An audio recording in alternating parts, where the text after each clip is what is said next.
Hey folks, Skinner Screens here. I've had a subscriber ask if we could show them the difference between a window we would screw into and one we would not, and why. So this is a window that we would attach our solar screens with screws, and the reason for that is because there's no track at the top and there's no track at the bottom. There's just a flat surface here all the way around the window.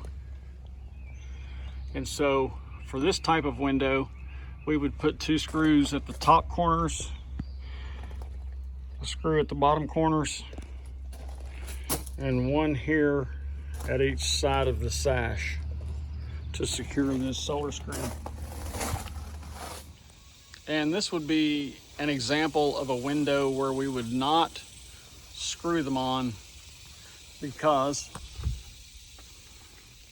it has a track at the bottom that runs all the way across and a corresponding track that runs all the way across at the top.